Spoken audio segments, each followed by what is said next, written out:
এখন যেমন আমরা শ্রম বাজার খোলাটা গুরুত্বপূর্ণ, আমরা আশা করি যে শ্রম বাজার জন্য প্রধানমন্ত্রীর সফরের পরে খুলে যায়, এটি যেমন আমাদের আগ্রহের বিষয় থাকবে।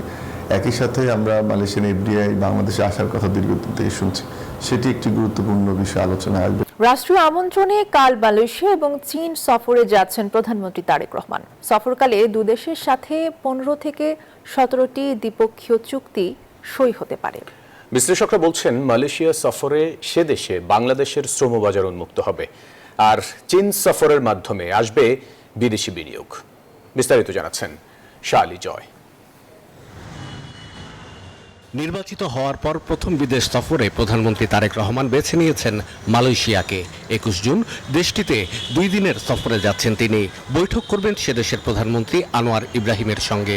বেশি গুরুত্ব পাবে বাংলাদেশের শ্রমশক্তি পাঠানো এবং শুল্কমুক্ত বাণিজ্য সম্প্রসারণ প্রসঙ্গ। পরে 23 জুন 4 দিনের চীন সফর করবেন তারেক রহমান। বৈঠক করবেন প্রধানমন্ত্রী লি কিয়াং এবং প্রেসিডেন্ট শি জিনপিং এর সঙ্গে। সফরকালে 13টি সমঝোতা স্মারক এবং 2টি চুক্তি স্বাক্ষরের কথা রয়েছে। আলোচনায় গুরুত্ব পাবে তিস্তা মহাপরিকল্পনা এবং বাণিজ্য সম্প্রসারণ। প্রেসিডেন্ট শি যে বিষয় নিয়ে নতুন চিন্তা ভাবনা করছেন, সেটাকে আমরা মনে করি একটি প্রশংসনীয় উদ্যোগ।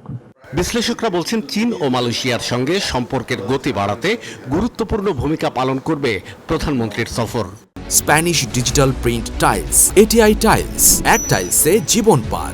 এখন যেমন আমরা শ্রম বাজার খোলাটা গুরুত্বপূর্ণ, আমরা আশা করি যে শ্রম বাজার জন্য প্রধানমন্ত্রীর সফরের পরে খুলে যায়, এটি যেমন আমাদের আগ্রহের বিষয় থাকবে। একই সাথে আমরা মালয়েশিয়ান এফডিআই বাংলাদেশে আসার কথা দীর্ঘদিন থেকে শুনছি, সেটি একটি গুরুত্বপূর্ণ বিষয় আলোচনায় আসবে। চীন আগে এসে দিয়ে দিল আর আমরা নিয়ে নিলাম, তা কিন্তু হয় না, আর সঠিকও নয়। কারণ ওরা তো আর খালি আমাকে দেওয়ার জন্য দিচ্ছে না, তাদেরও কিছু প্রাপ্য আছে, তো সেই জন্য আমাদের যথেষ্ট হোমওয়ার্ক করা দরকার। নির্বাচিত হওয়ার পর প্রধানমন্ত্রীকে রাষ্ট্রীয় সফরে আমন্ত্রণ জানায় প্রতিবেশী দেশ ভারত। আমন্ত্রণ ছিল চীনের তরফ থেকেও। তবে প্রথম সফরের জন্য তৃতীয় দেশ বেছে নেওয়ার বিষয়টি নিয়েও চলছে আলোচনা।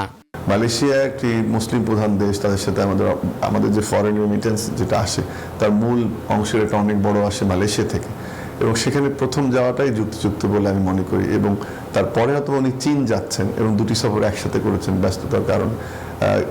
স্ট্র্যাটেজি হিসেবে না দেখে আমি দেখতে চাই এটাকে যে একটা স্বাভাবিক সফর। উনি যদি প্রথমে চীনে যান, সবাই বলবে যে চীনের দিকে ঝুঁকে পড়ছেন, ভারতকে গুরুত্ব কম দেওয়া হচ্ছে। উনি যদি ভারতে প্রথমে যান, তাহলে বলে ভারতের সাথে নতজানু পররাষ্ট্র নীতি করা হচ্ছে। তবে আসলে তো তা না, ভারতের গুরুত্ব ভারতের মতনই থাকবে। যেখানেই আগে যাক, ভারতের সাথে যে সম্পর্কটা সেটার গুরুত্ব কোনো অংশে কমে না।